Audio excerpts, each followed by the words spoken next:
Welcome back to Math 111 Elementary Statistics at Georgetown College. This is Chapter 4, Two Numerical Variables, Part 1.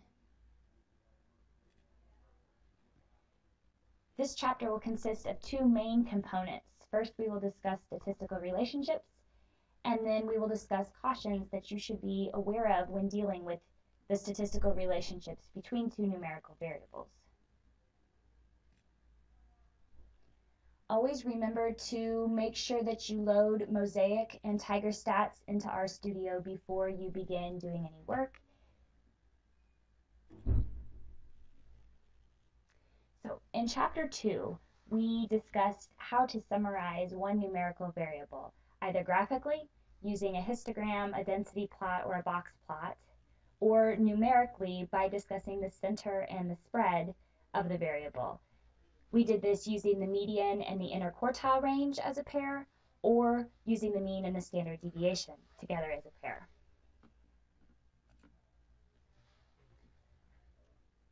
The three data sets that we'll be working with primarily in this chapter are the M111 survey data, which you've encountered before. Penn State 1 and UC Davis 1 may be new to you, so go ahead and load these data sets into RStudio. View them and run the help files on them to be sure that you're aware of exactly what each of the variables mean.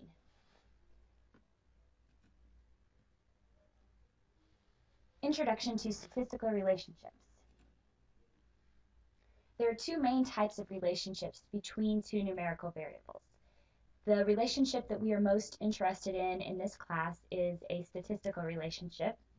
However, we will also briefly discuss a deterministic relationship to allow you to make the comparison between these two types of relationships. In a deterministic relationship, the value of one variable will exactly determine the value of the other. In a statistical relationship, there is no exact determination made for the value of a variable. In other words, there's variation from the pattern. Statistical relationships allow us only to estimate a typical value of a variable and not to determine it exactly. A deterministic relationship that you may have encountered in the past is the relationship between degrees Fahrenheit and degrees Celsius. This relationship is given by this equation, which when graphed is the graph of a line. You can see that for every temperature in degrees Fahrenheit, there is exactly one corresponding temperature in degrees Celsius. This is a deterministic relationship because there is no variation in the pattern.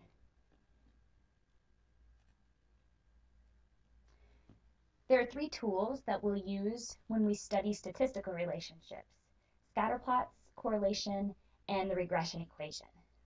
We will encounter scatterplots in this slide presentation and then deal with correlation and the regression equation in part 2 of the slides.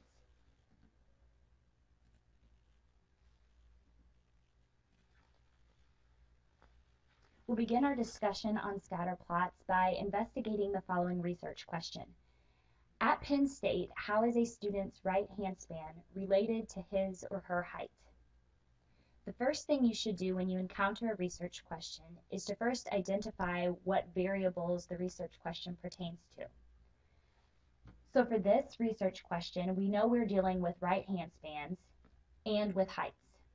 Both of these are numerical variables. We are interested in knowing how one's right hand span relates to one's height. So for this research question, we should treat right hand span as the explanatory variable and height as the response, and we will look at the relationship between the two variables.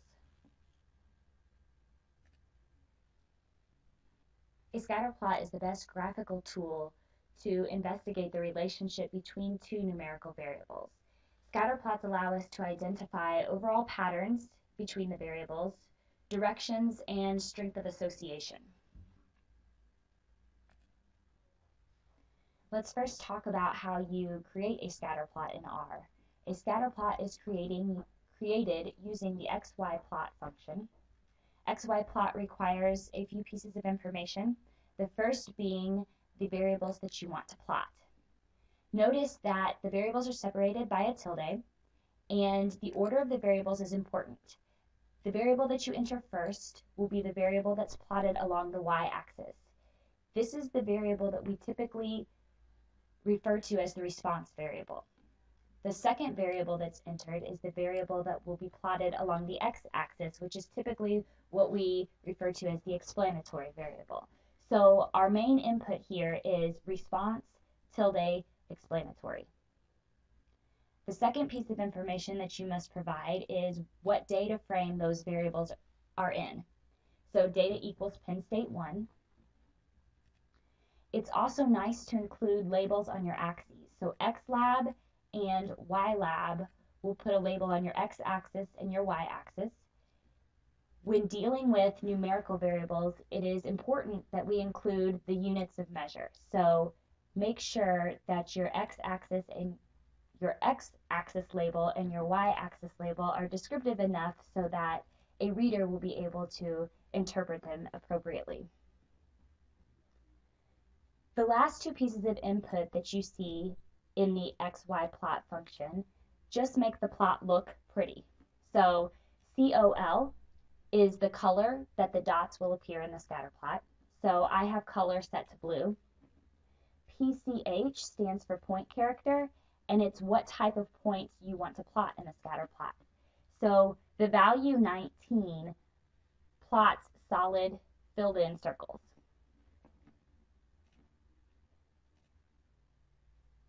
The scatter plot that we've created looks like this, where we have right hand span, our explanatory variable, plotted along the x-axis, and height, our response variable, plotted along the y-axis. Each point in the scatter plot represents one of the subjects in the survey. For example, this lonely point up here represents a student who had a right hand span of about 19 centimeters and who is about 77 inches tall. So this is a person with a 19 centimeter right hand span and a 77-inch height. When you look at a scatter plot, you can think of the points as being clustered in a cloud, and the direction of the cloud tells you something about the relationship between the variables. So if I think about drawing a cloud around these points, the cloud that I would draw would be directed upwards to the right. So what does this tell me about the variables? It tells me that individuals with large right hand spans tend to be tall, and individuals with small right hand spans tend to be short.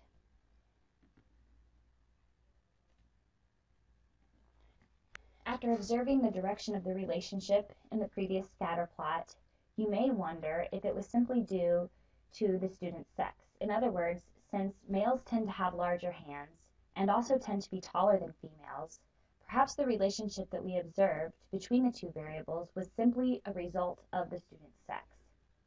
One way to investigate this is to create side-by-side scatter plots. The syntax for creating a side-by-side scatter plot should look familiar to you. This vertical bar was the same syntax that we used in Chapter 2 when we created side-by-side histograms. The rest of the inputs to the XY plot function remain the same, and this will create a scatter plot for the females, where right hand span is the explanatory, height is the response, next to a scatter plot for the males, where right hand span is the explanatory and height is the response. It looks like the relationship that we observed in the aggregate data is also present in the subgroups as well.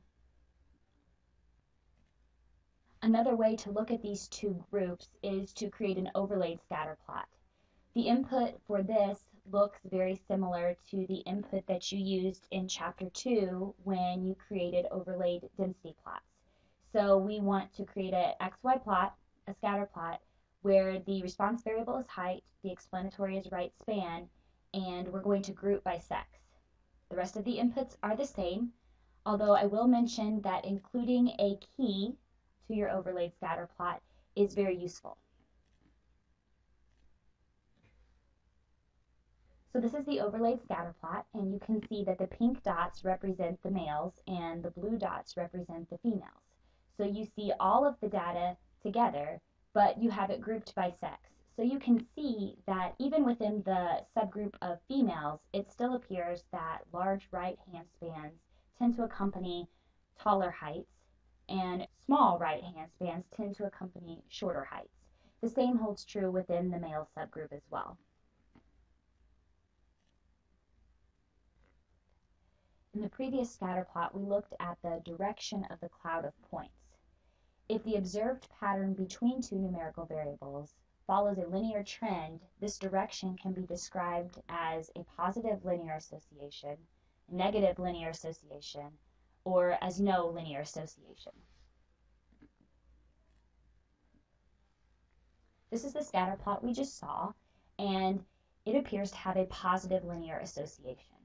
So what we've done here is plotted in the averages for the explanatory and response variables. So this vertical bar is the average right hand span for the subjects in the data set.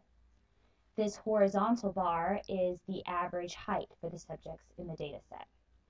This breaks the plot up into 4 boxes, and you can think about positive or negative linear association by where most of the points fall. So you can see that most of the points in this scatter plot fall in this upper right box or in the lower left box. There's a few points in the upper left and lower right, but not nearly as many as are in these 2 boxes. So what this tells us is that individuals with larger than average right hand spans tend to also have taller than average heights. Vice versa, individuals with smaller than average right hand spans tend to also have shorter than average heights. This is what it means to have a positive linear association. High values of one variable tend to accompany high values of the other, and low values of one variable tend to accompany low values of the other. A negative linear association is the other way around. This plot was created using the M111 survey data set, where we have plotted GPA as the explanatory variable and height as the response. Here you can see that most of the points fall in the upper left box and the lower right box. What this tells us is that individuals with lower than average GPAs tend to also be taller than average, and individuals with higher than average GPAs tend to also be shorter than average. Variables like this have a negative linear association. High values of one variable tend to accompany low values of the other, and low values of one variable tend to accompany high values of the other. If there is no apparent pattern between the 2 variables, in other words, the points appear to be pretty evenly distributed among these 4 boxes, we say that there's no linear association between the 2 variables.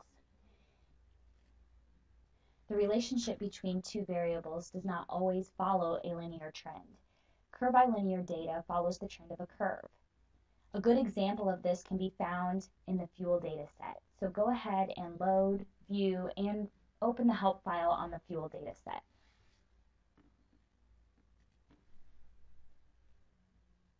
When we plot speed as the explanatory variable and efficiency as the response, we can see that the data would not be well described by a line at all.